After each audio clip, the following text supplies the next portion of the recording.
Hello, Saints Nation. As you've probably heard by now, Seaside Events and the New Orleans Saints have come together to plan the official Saints Legends fan cruise on board the amazing Norwegian getaway sailing out of New Orleans, Louisiana in April of 2025. I'm Nick Valinchak, and I can't wait to sail away with you on this inaugural Saints Legends fan cruise.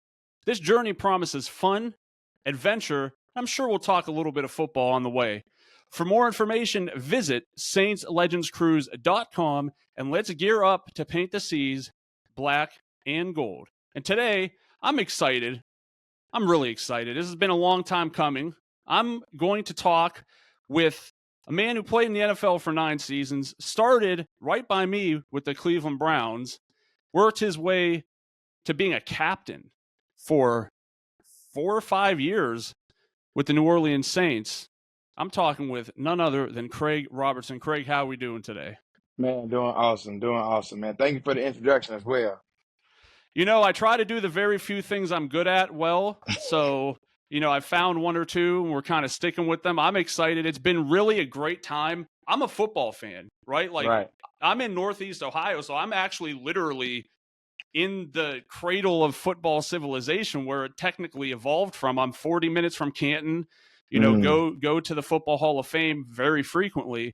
But man, it's been really such an interesting opportunity. And I have to tell you, I'm not a Browns fan, right? I'm a football fan. I don't really have an allegiance to any team, but it's been great to just talk through the generations of Saints players where we've talked to people who have, started in the early days when they were known as the Aints. Talk to guys like, Brett Maxey, Van Jakes, Dalton Hilliard, guys who were there when they had their first winning season. And you can hear them talk about it in just the passion they have for what in the annals of sports history doesn't seem like a huge deal. But for the city and the team and the players on the team was just like, man, now we're really getting started, all the way up to the guys who were on the Super Bowl team and beyond. It's been awesome to really get an insight on what it was like to be a New Orleans Saint. So I want to ask you first and foremost, like I said, you started in Cleveland and you get traded to the Saints. As you get there, what did you find most unique about the Saints culture, and what really, allowed you to develop to the point there where you were, able to become team captain for 5 seasons? Right. So I'll start with Cleveland. Cleveland was an awesome experience, right? It was a lot of young guys just hungry to just try to win, try to get a winning season, right? And then when free agency came and I chose to go to New Orleans, they already have the culture, right? They're just looking for the pieces to try to win. So they were coming off a couple 7-9 seasons, and we had a 7-9 season our first season. And mind you, my best season in Cleveland was 7-9, right? And we felt like we owned the city. It was like, oh, next year's our year. We were 7-9. We were so close, right? But when you get to New Orleans, like, hey, 7-9 is a failure, right? Like, that's not even a winning season. So the culture just by itself was already different. And me, just who I was, when I was in Cleveland, I was a captain, but we didn't really do captain's patches my last 3 years when I was there. The coach didn't believe in naming a captain. He was like, the whole team should be captains, right? So theoretically, I wasn't a captain, but like I was a captain. But when you get to New Orleans, your first year, the guys have to figure out, are you the guy that everyone thinks you are, right? Like, are you the guy that the same guy every day? Can I trust you? And after they found that out really fast, I just became a captain. And I was a special teams captain at that, but I was a special teams captain that happened to play defense, right? So they always say your best ability is availability, right? So I happen to always be available when they needed me, right? Sometimes fans didn't like me, and that was fine, but I wasn't getting paid top dollar like some of the guys that came there and, quote unquote, stole. But, I gave everything I had and they got it for a discount, So I started a couple years and just mainly played special teams my last 3 years, but whenever somebody went down, I was always ready to play. So you kind of talk about a little bit about the process of being named captain. I think that it can oftentimes, depending on the level of sport that you're playing at and how the team itself wants to construct things, be different. But I think in your scenario, it is you're talking the captain was like chosen by your peers, right? Yeah, yeah. So So so how did most fans think it should be the best players on the team, right?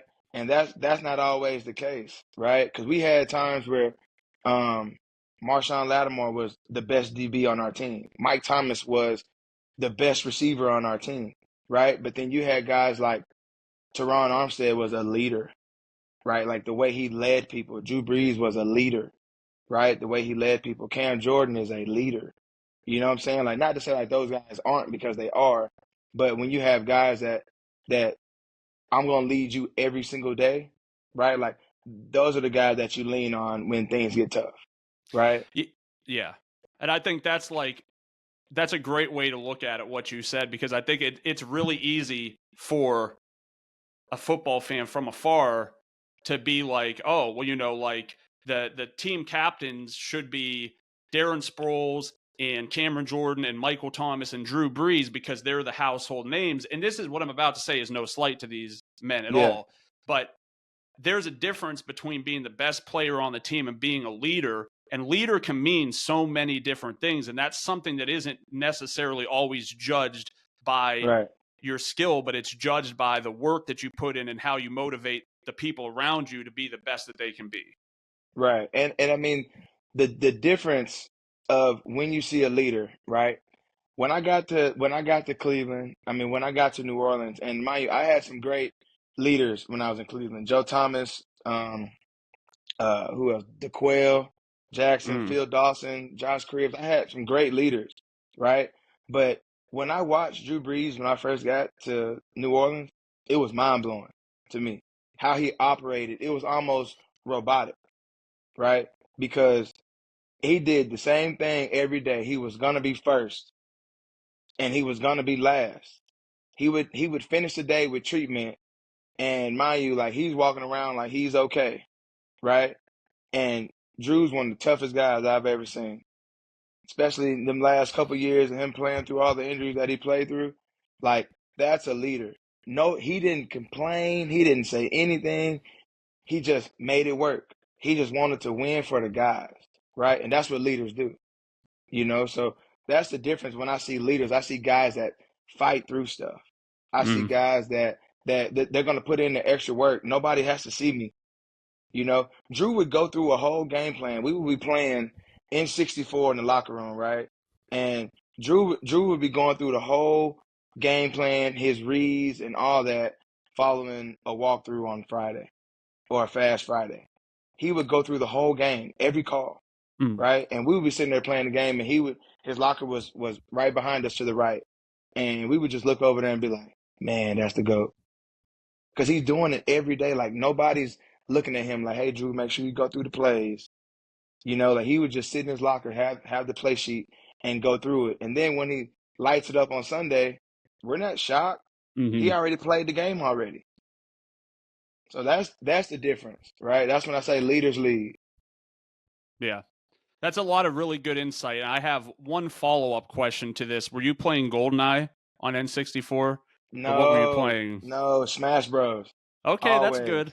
I mean, I was a Yeah, GoldenEye, always. that was my generation. I'm a early 2000s high school grad, so I spent many nights alone in people's basements, playing GoldenEye, and I was always odd job because I didn't care.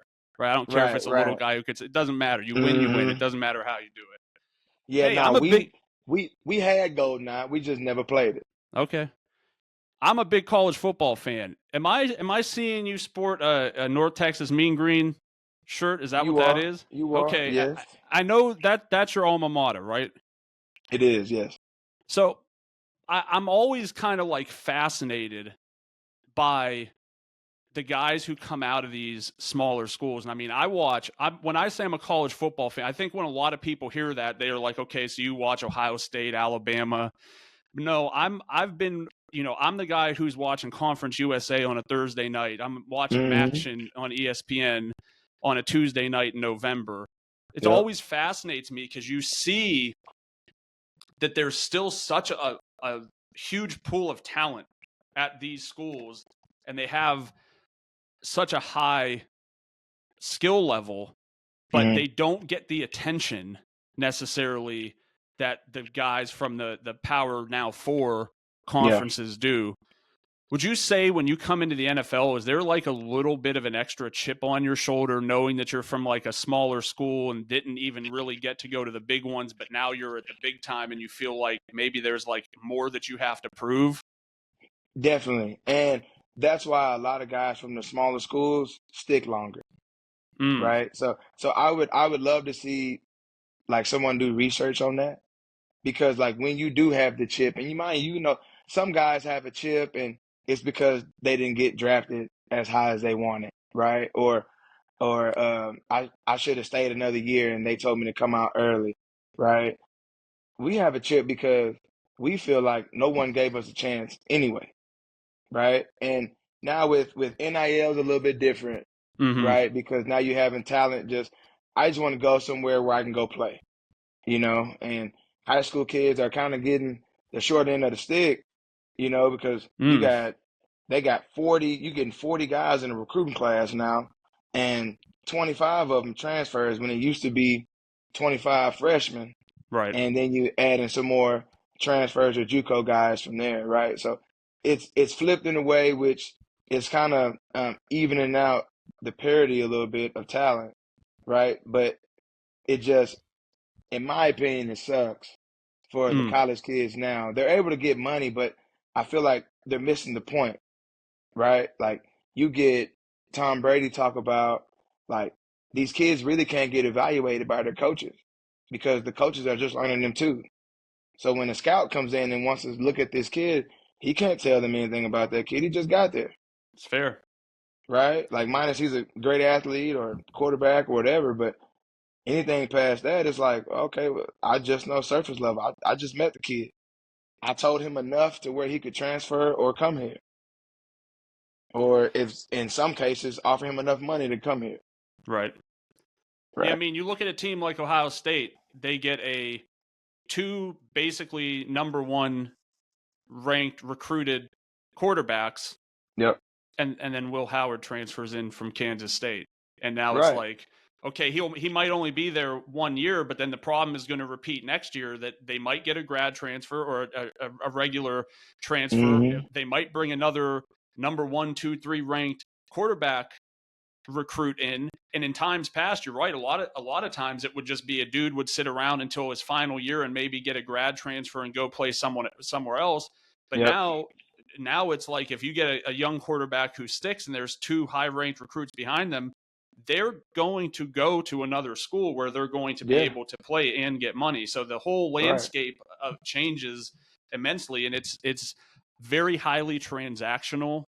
And in a league, in a situation where the NFL is already transactional enough, so you're preparing them for that. But like to your point, you just aren't really getting to see a lot of that talent be able to show itself over a span because everyone's moving around so often that there's not enough continuity for even the coaches of the colleges to make informed decisions about their own team, let alone scouts coming in to talk to those coaches. Yeah. I mean, they're creating positions to help bring in kids from NIL and transfers, right? Yeah. Like schools have compliance set up just for that, right? Now, if every school had that set up to make sure that these kids graduated, right? Don't you think that would be a little bit better? Yes. Right? Or the kids that, and for our sake, that don't go to the NFL, right? Playing at the smaller schools, you have a whole lot of kids that don't. Who's going to take care of them after school? Yeah. Right? And so that was my whole big thing. We had a guy, he was in college. He was a quarterback at Northwestern. I don't remember his name, but he was trying to unionize college sports, right? And I feel like that discussion needs to get brought back up, right? Because now that they're getting money, which is great and it's awesome, they can't reverse that back, right? But they got what they wanted. They were able to keep them student athletes so that they don't have to pay for anything afterwards. You know, like once you're finished being a student athlete, then you're off our books. You know, so all you kids that are going to deal with knees, ankles, shoulders, or whatever that don't go to the NFL, you got to deal with that on your own, Right. right? And I think that was the biggest thing because that's a lot of money in that pot, you know, Oh and yeah. right, and these are young kids, right? These are kids that are from 18. I mean, you got some kids that are 25. You got a tight end at Arkansas, or whatever. He's 32. 9 years. Yeah, he's got his Right, ninth year of eligibility. right. You know, so it's a little bit different. But man, like when I played now and I retired, and I'm like, man, I think about all my friends that have been retired from college that long. Obviously, they're in the workforce now, but man, if they're dealing with knee, ankle, or shoulder, or even deeper, like depression, anxiety, TTE, maybe, who knows, right?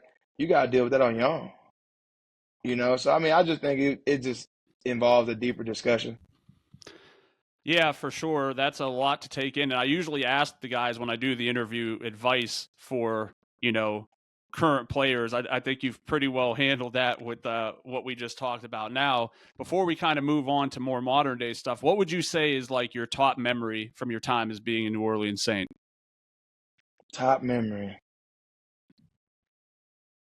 Um, Man, I don't really have a top, to be honest. I mean, my whole 5 years in New Orleans was awesome, right? Like I loved every second of being in New Orleans. I guess the top memory would be our London trip Okay. because we got to spend the whole week together. Some of us that had wives, we brought our wives out there, but we had beat the Panthers, and that night we flew um, to London that night. And mind you, all our sleep schedules, none of us guys, anybody in the NFL after a game can't sleep, right? So we stayed up the whole flight. It's like 80% of the plane, right? Playing cards, hanging out, talking. Like it was just like a guys night, and that was cool to see everybody like all in one space. Coaches, Coach Payton was back there hanging out with us, right? It was just like this is what it's supposed to feel like when you hang out as a team, right? And we felt every bit of it. Yeah, that's awesome. And I don't think those people don't hear those stories like basically at all from Right. NFL players. You know what I mean? It's because it's again, the league is so quickly moving and there's always storylines that emerge and things like that. Nobody really gets to hear kind of like what it's like to be an NFL player around being an NFL player and Yeah. how these teammates become family and you develop these lifelong friendships and brotherhood. And that's been the theme that I've really heard talked about when I do these interviews thus far. So now in Yeah. 2024, what is Craig Robertson up to? Man. So I'm coaching high school and middle school at a private school here at a Legacy Christian here in Frisco. Um, I got Dark Cars. Dark Cars is a chauffeur app that we've just started. So we're about 9 months old. Um, That's been going really well. I have a trucking company that I've had since I played, and that's always been pretty consistent. And I coach all my kids' teams. So I'm busy, but at the same time, I get to enjoy my freedom, you know? So I'm just enjoying every day like it's my last, just like how when I played. Well, that's awesome to hear. I always love hearing, my background is in accounting and finance. So I always like hearing when people are like, yeah, I haven't splurged all my money and, you know, Oh, no. need to do autograph sessions to live. It's like, no, I Right. took my money and I made sure to vest it into different areas so I have multiple streams of income coming in. For And, sure. part of the reason I started the business that I run as well is the same thing that you said is, now I have that ability.